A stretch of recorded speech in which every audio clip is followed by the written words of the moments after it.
नमस्कार, न्यूज़ ब्रिजेश जयपुर में आप सभी दर्शकों का हार्दिक स्वागत है एक नई खबर के साथ। नमस्कार, एक मुलाकात कार्यक्रम में आप सभी दर्शकों का हार्दिक स्वागत है। लीजिए, आज आपकी मुलाकात एक ऐसे समाज बंधु से कराते हैं जो काफ़ी लंबे समय से समाज सेवा से जुड़े हैं। कार्यक्रम की शुरुआत परिचय से करेंगे। सबसे पहले आप हमारे दर्शकों को अपना परिचय दीजिए। सभी दर्शकों का मेरा नमस्कार, हार्दिक अभिनंदन। जी, मैं अशोक निर्वाण पहाड़िया, करोड़बाग, दिल्ली से। मेरे पूर्वज राजस्थान से हैं। निर्वाण साहब, सबसे पहले मैं आपसे ये जानना चाहूँगा, जैसे आपको लोग अशोक निर्वाण के नाम से जानते हैं, जबकि आपका जो गोत्र है पहाड़िया है, इसके पीछे क्या निर्वाण लगाने का जो है, इसके बारे में थोड़ा हमारे दर्शकों को बताएं आप। धन्यवाद नावरिया जी। मेरे पिताश्री डॉक्टर गंगाराम पहाड़िया जी ने 14 अक्टूबर 1956 को नागपुर के अंदर बाबा साहब डॉक्टर भीमराव अम्बेडकर जी के समय जो 5 लाख लोग इकट्ठे हुए थे, उन लोगों में उन्होंने धम्म की दीक्षा ली। और जब बाबा साहब अम्बेडकर आगरा में आए जी, तो आगरा में आने पर उन्होंने डॉक्टर साहब को बुलाया, भाई जाओ, गंगाराम तेरा तो निर्वाण हो गया। क्योंकि शायद मेरे समाज का जो बाबा साहब के नॉलेज में था, वो जानकारी थी कि कटीक समाज का कोई व्यक्ति दिल्ली से आए हुए हैं, क्योंकि बाबा साहब का परिचय हमारे समाज के भरतपुर के बहुत ही क्रांतिकारी चौधरी प्रभाती जी हुआ करते थे जी, जिन्हें बाद में कौमी मुसाफिर का तो के नाम से नवाजा गया समाज के द्वारा जी। उनके मार्फत वो परिचय हुआ था। तो मेरे पिताश्री जो है 1950 से ही बाबा साहब डॉक्टर अम्बेडकर जी के सानिध्य में काम करने लगे थे। अशोक जी, जो आपके पिताजी डॉक्टर गंगाराम जी थे, काफ़ी नज़दीकी थे बाबा साहब के। जी, तो 1950 के अंदर जब चौधरी प्रभाती जी मेरे पिताश्री को बाबा साहब के समक्ष कुछ समस्याएं, तो मेरे व्यक्तिगत पिताजी की जो समस्याएं थी उनको लेके गए, तो उन समस्याओं को बाबा साहब अम्बेडकर जी ने बड़ी विनम्रता के साथ उनको सुलझा दिया। उदाहरण के लिए, किसी आंदोलन के अंदर उनको कॉलेज से निष्कासित कर दिया गया जी, और जब कॉलेज से निष्कासित कर दिया तो पिताश्री ने काले कपड़े पहन के उसका विरोध किया जी, और वो 1 साल तक चलता रहा। जैसा कि मेरे बुजुर्ग जहाँ पिताजी के जो साथी लोग थे वो बता देते हैं जी। लेकिन जब बाबा साहब के बीच में आने के बाद 1950 के आसपास बाबा साहब के द्वारा मेरे पिताश्री डॉक्टर गंगाराम पहाड़िया जी थे वो तब तक जी, उनका जो है पुणे तिबिया कॉलेज के अंदर एडमिशन हुआ और एडमिशन के पश्चात मेरे पिताश्री ने काले कपड़े जो पहन रखे थे उसको उतार दिया। उतारने के बाद एक ही पढ़ लिया कि जिन लोगों के लिए मैं काम कर रहा था वो लोग मेरे लिए नहीं काम कर पाए। लेकिन बाबा साहब का बहुत बहुत धन्यवादी हूँ जिन्होंने एक पहले ही बैठक के अंदर चौधरी प्रभाती जी, नानक चंद्र रत्तू जी और सोहनलाल शास्त्री जी, जी, के उसमें उनके प्रथम प्रयास में मेरे पिताश्री का डॉक्टर गंगाराम पहाड़िया जी का जो है एडमिशन हो गया। तो उसके पश्चात जो है उन्होंने ये प्रण कर लिया कि मैं डॉक्टर अम्बेडकर जी के सानिध्य में ही काम करूँगा। तत्पश्चात उनके साथ काम करते रहे। उस समय बाबा साहब ने बनाई थी शेड्यूल कास्ट फेडरेशन जी, और मेरे पिताश्री शेड्यूल कास्ट फेडरेशन में बहुत सक्रिय भूमिका निभाई। इसके साथ ही उन्होंने बनाया Delhi schedule caste welfare association की स्थापना हुई थी अम्बेडकर भवन के अंदर जी। उस भवन के समय में मेरे पिताश्री बहुत ही सक्रिय थे। तो इस तरीके से बाबा साहब के फॉलोवरों में से एक वो भी थे। लेकिन दुर्भाग्य है कि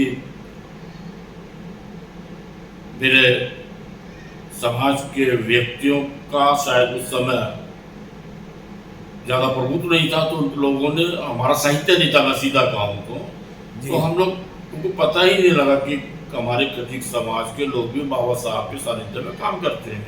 उदाहरण के तरीके से मैंने बताया चौधरी प्रभाती जी। चौधरी प्रभाती जी के बारे में और अलग से मैं विस्तार जरूर करना चाहूँगा कि चौधरी प्रभाती जी जो थे बाबा साहब के जहाँ प्रातःकाल सुबह साइकिल पर जाकर वो गुलदस्ता रख कर आते थे रोजाना। और उन्होंने एक बार पूछा नाना चंद्र तो ऐसा कौन सा व्यक्ति है जो गुलदस्ता रख के जाता है रोजाना। तो उन्होंने बताया कोई बुजुर्ग से आदमी आते हैं, दाढ़ी लंबी लंबी रखी हुई और जाते हैं सब। उन्होंने बोला भाई अब किसी जब आए आपको रोक लेना, मैं उनसे मुलाकात करना चाहूँगा। उनसे मुलाकात करने के बाद जब बाबा साहब को यह पता लगा कि यह जो है मेरे प्रति इतना श्रद्धा रखता है, वो व्यक्ति कितना महान होगा। क्योंकि चौधरी प्रभाती जी ने हमारे ही समाज के अंदर दहेज प्रथा, मृत्यु भोजन, जो भी हमारे यहाँ की कुप्रथा थी उनको खत्म करने का प्रयास किया था। उनके अंदर भी एक पीड़ा थी नवलिया जी, वो पीड़ा ये थी कि जब राजस्थान में किसी बारात के अंदर वो जब बारात में गए और दाढ़ी बनाने के लिए किसी के पास गए, नाई के पास गए, तो जब उनको ये पता लगा कि ये खटीक समाज से हैं तो उन्होंने उनको दाढ़ी बनाने से मना कर दिया जी। और उसके पश्चात उन्होंने कसम खाली कि मैं जीवन तक जिंदा हूँ दाढ़ी नहीं कटाऊंगा। तो उन्होंने वो दाढ़ी बनाई। तो जब बाबा साहब को ये पता लगा कि वह व्यक्ति है जिसने इतना बड़ा प्रण किया, वह कितना होगा, तो डॉक्टर अम्बेडकर जी नानाचंद रत्तू को आदेश दे के गए थे कि जब भी चौधरी पर जो प्रभाती जी, क्योंकि उस समय चौधरी नहीं थे, प्रभाती जी बोलते थे, प्रभाती जी जब भी आए उनका जो है पूरा सम्मान करना चाहिए। और उस सम्मान का जो नतीजा ये मिला कि मेरे पिताश्री को वह मौका मिला बाबा साहब के दर्शन करने का। उनके द्वारा संदेश जो दिया करते थे उन संदेशों को उन्होंने ग्रहण किया। और 1956 में जो है 1956 में 14 अप्रैल को बाबा साहब ने जब धम्म की दीक्षा ली, सो 3 महीने के बाद जब आगरा में आए तो पिताश्री को उन्होंने कहा कि जा तुझे तो निर्वाण प्राप्त हो गया, मोक्ष प्राप्त हो गया। मोक्ष का मतलब ये था कि मोक्ष ये नहीं कि जो हमारी संस्कृति में है कि मृत्यु हो गई या कुछ नहीं है। मोक्ष का मतलब है कि निर्भीकता, जिस व्यक्ति में निर्भीकता हो, जिसमें कोई भी मानव के प्रति जो है प्यार मोहब्बत हो, है, और जो संघर्षशील हो। तो जो डॉक्टर साहब ने बाबा साहब ने देखा तो जो है उन्होंने जब तुम्हें निर्वाण प्राप्त कर दिया। उसी दिन के पश्चात से मेरे पिताश्री ने डॉक्टर गंगाराम पहाड़िया की जगह डॉक्टर गंगाराम निर्वाण लिखना आरंभ कर दिया। और आप भी अपने पिता की तरह अपने नाम के आगे निर्वाण लगाते हैं? तो मैं ही नहीं सर, मैंने बहुत अपनी सर्विस में घूमा हूँ जी, क्योंकि मैं बैंकिंग सेक्टर में था और बैंकिंग सेक्टर के अंदर जो हमारा SC/ST मूवमेंट था उसका मैं जो था नेशनल सेक्रेटरी रहा जी। तो मेरा सौभाग्य था कि मैं विभिन्न देशों में जाता रहा, मतलब विभिन्न प्रदेशों में जाता रहा।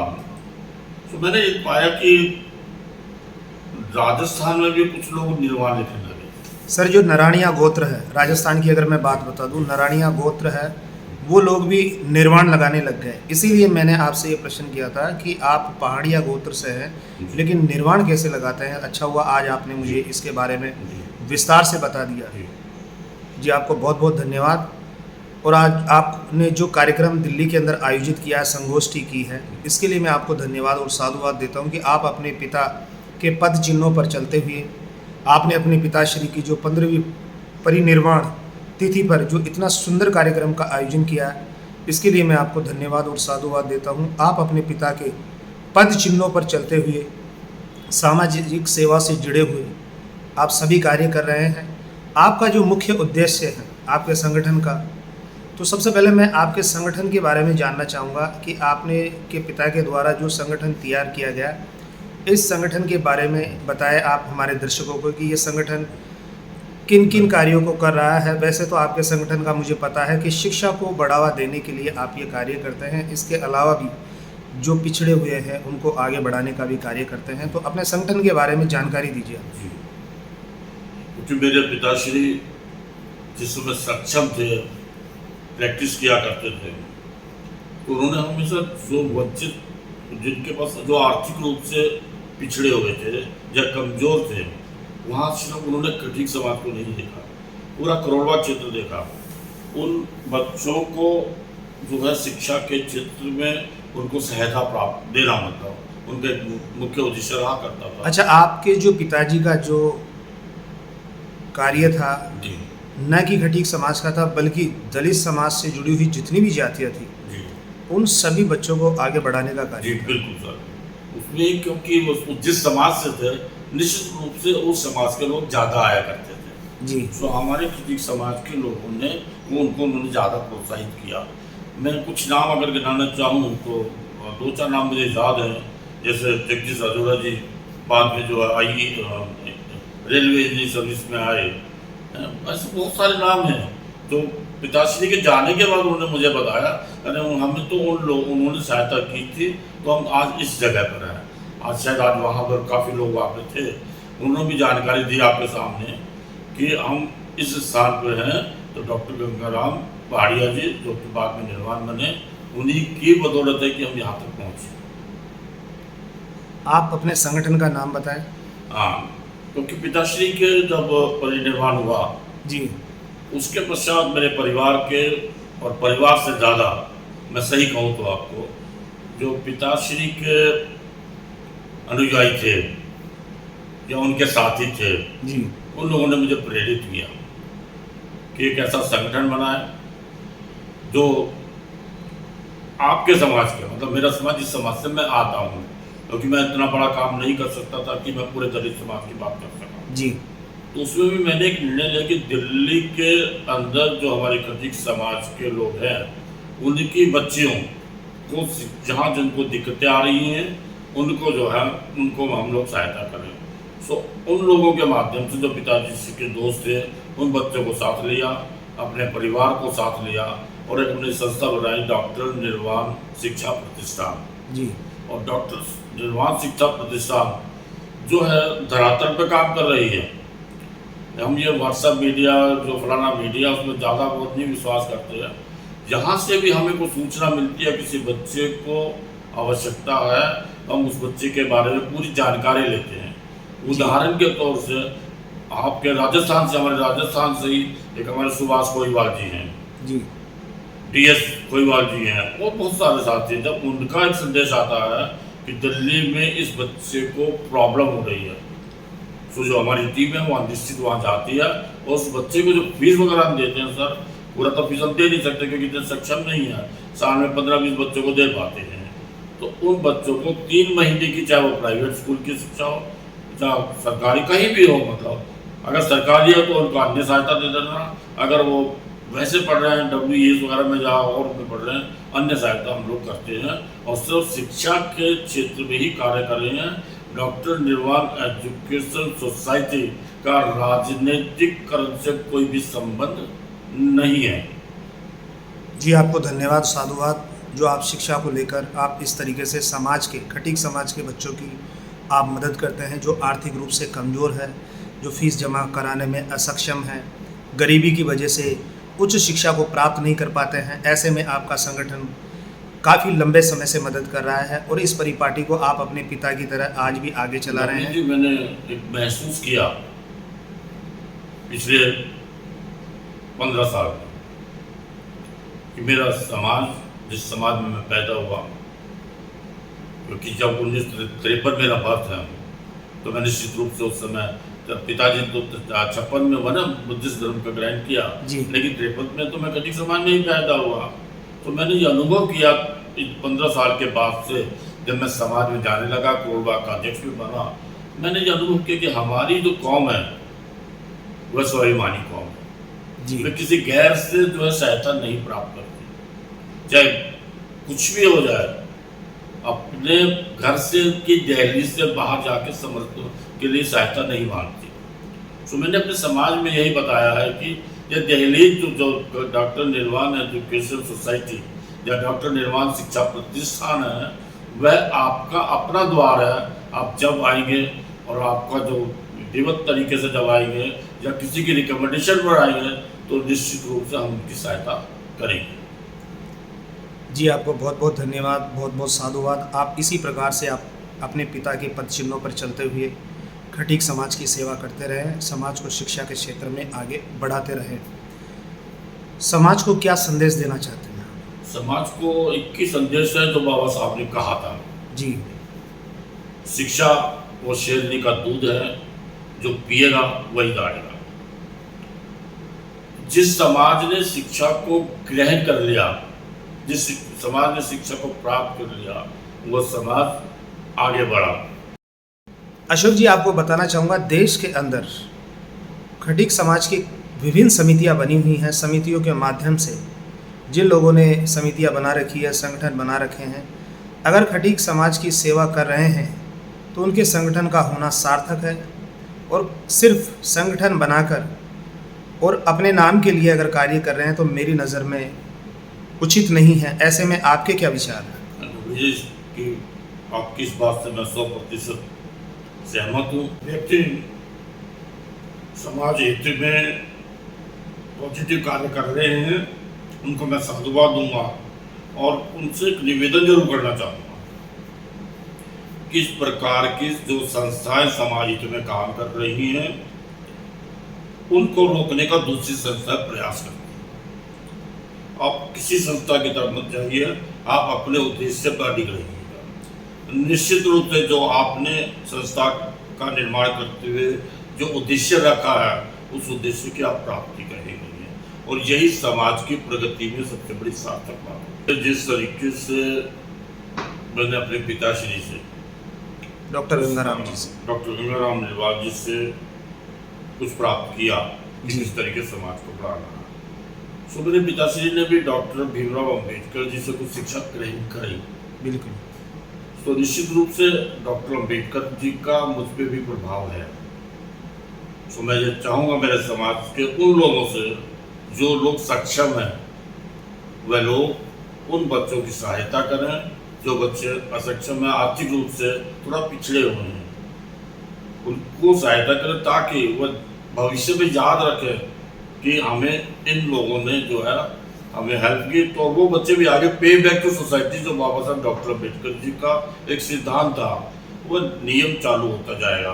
ये चालू है अभी भी जी, लेकिन वह आप लोग हमारे उसके जानकारी में नहीं आ पाता, क्योंकि जो लोग करते हैं वो दिखाते नहीं हैं जी, और जो करते नहीं है वो दिखाते हैं। मैंने आपको सही बताया। नहीं, बिल्कुल सही कह रहे हैं। इसीलिए मैं कहीं भी मीडिया में आज पहली बार आपसे कह रहा हूँ, क्योंकि आपने प्रश्न पूछा मेरे से, तो मैं आपको बता रहा हूँ। मैं नहीं कहता मैंने ये किया, मैंने कुछ नहीं किया। जी, आपको धन्यवाद है, आपको साधुवाद है। कुछ करके भी आप कह रहे हैं कि मैंने कुछ नहीं किया। बहुत सारे ऐसे लोग हैं, बिल्कुल सही कह रहे हैं, जो करते नहीं हैं लेकिन अपने आप को इस प्रकार से शो करते हैं कि हम समाज के लिए बहुत कुछ कर रहे हैं, जबकि उनका जो परिणाम हो बिल्कुल शून्य आता है। ऐसा नहीं होना चाहिए। तो आप समाज को ये संदेश देना चाहते हैं कि जिस तरीके से आप अपने पिता के पद चिन्हों पर चल रहे हैं, बाबा साहब की शिक्षाओं को ग्रहण करके चल रहे हैं, तो समाज के जो बाकी के समाज बंधु हैं उनसे भी आप ये निवेदन कर रहे हैं कि सभी लोगों को बाबा साहब के सिद्धांत को अपनाते हुए और शिक्षा को आगे बढ़ाने के लिए लोगों की मदद करनी चाहिए। जो गरीब है, पिछड़े हैं, उनको आगे बढ़ाना चाहिए। निश्चित रूप से जहाँ शिक्षा आएगी ना, वहीं समाज का विकास होगा, कल्याण हो जाएगा।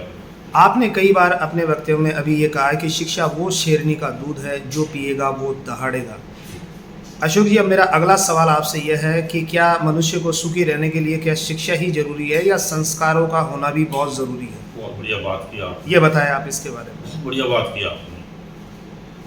शिक्षा के साथ साथ संस्कार के और जो है साहित्य, दोनों आपके पास होने चाहिए। संस्कार को ढूंढना नहीं है, जो संस्कार आपको समय के अनुसार अच्छे लगते हैं उनको करना चाहिए। बहुत उदाहरण है आज, क्योंकि ये बहुत बड़ी बहस हो जाती है उसमें। संस्कार वो हैं जो आपको प्रगति दिखाते हैं जी, लेकिन जो वो संस्कार नहीं है जो आपको अंधभक्ति की तरफ ले जाते हैं। अशोक जी, मैं आपको एक बात बताना चाहूँगा कि ये संस्कार ही है आपके अच्छे कि आप अपने पिता के पद चिन्हों को अपना रहे हैं। कहीं ना कहीं आप संस्कारी हैं, कहीं ना कहीं आपके पिता भी संस्कारी थे, जो बाबा साहब की शिक्षा को उन्होंने ग्रहण किया। क्योंकि जो आदमी किसी की शिक्षाओं को ग्रहण करने वाला होता है वो एक संस्कारी व्यक्ति होता है। इसलिए जीवन में संस्कारों का होना भी बहुत ज़रूरी है। शिक्षा शेरनी का दूध है, जो पिएगा दहाड़ेगा, लेकिन संस्कार भी उसी तरह शेरनी का ये दूध है, जो इसको ग्रहण करेगा वो जीवन में सुखी रहेगा। अधिकतर ये देखा जाता है कि लोग शिक्षित होने के बाद बड़े ऊंचे ऊंचे पदों पर पहुंच जाते हैं, लेकिन वो संस्कारों के अभाव में अपने जो समाज से कट जाते हैं, दूर हट जाते हैं, क्योंकि उनमें संस्कारों की कमी है। वो संस्कार होना भी बहुत ज़रूरी है, क्योंकि जिस आदमी में संस्कार होंगे, अभी मैं देख रहा हूँ बहुत सारी ऐसी संस्थाएं हैं हमारे समाज के अंदर, मैं कई लोगों को व्यक्तिगत रूप से जानता हूँ, बड़े संस्कारी लोग हैं। उनका सुबह उठने से लेकर रात को सोने तक चिंतन ही समाज के लिए रहता है। वो हमेशा इसी चीज़ में लगे रहते हैं कि मैं कैसे समाज के लोगों की मदद करूं। तो ये कहीं ना कहीं संस्कारी व्यक्ति के गुण हैं। तो संस्कारों को लेकर आप क्या कहना चाहेंगे? इस प्रकार के व्यक्ति और संगठन को मैं नमन करता हूँ, वंदन करता हूँ, क्योंकि आपने जब संस्कार की बात की जी, मेरे को भी बैठे बैठे ध्यान आया कि सन 1962 की घटना घटी। पार्लियामेंट के अंदर जो परिसर है वहाँ बाबा साहब डॉक्टर अम्बेडकर का स्टेचू नहीं था। जी, एक आंदोलन चढ़ा RPI Republican party of India के माध्यम से। जी, मैं संस्कार के ऊपर आ रहा हूँ। जी, और जेल भरो आंदोलन उसका नाम था।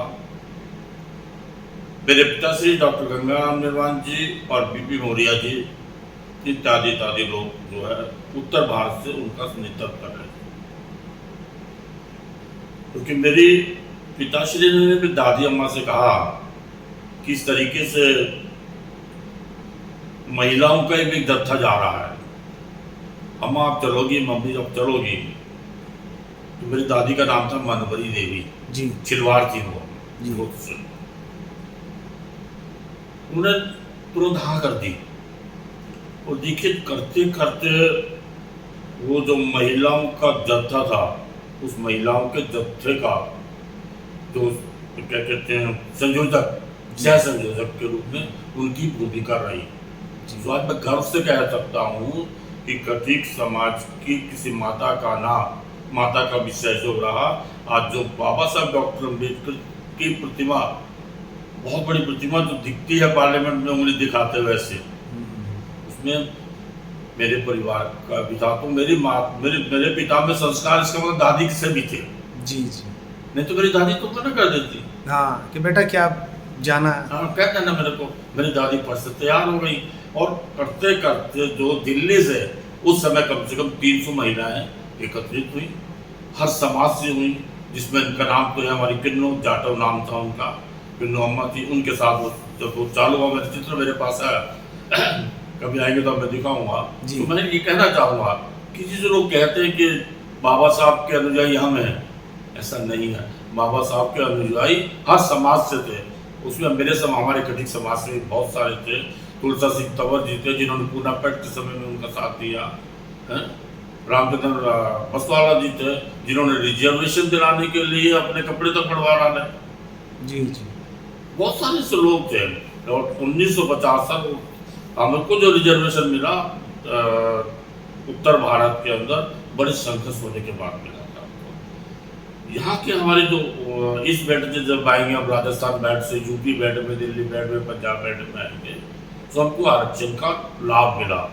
लेकिन गुजरात में, महाराष्ट्र में, साउथ उस बेल्ट में जाके हमको आरक्षण का लाभ नहीं मिला, क्योंकि वो अपने आप को आर्य खटी कहा करते थे। जी, तो जब आर्य साथ लग गया तो वो आरक्षण का लाभ नहीं मिला। निर्वाण साहब, आपको बताना चाहूँगा कि राजस्थान को लेकर, अगर राजस्थान में जो खटीक समाज को आरक्षण मिला है उसमें श्री आशाचार्य जी की बड़ी भूमिका रही। सोलंकी साहब भी थे, एक अपने दायमा जी, भंवर सिंह दायमा जी, काफी लोग थे। मतलब क्योंकि एक दो नाम छूट जाएगा तो नाराज हो जाते हैं लोग। जी हाँ, जो तो मेरे को तो जानकारी है। हाँ, सब इन सभी लोगों को नमन है, वंदन है। इन्हीं के प्रयासों से खटीक समाज को आरक्षण मिला। खटीक समाज को आरक्षण दिलाने के लिए अपना परिवार छोड़ दिया, लोगों का विरोध सहा, क्योंकि लोग तो उस समय हमारे कहा करते थे अरे तो ये बना रहे, फलाना बना रहे, टीका बना रहे।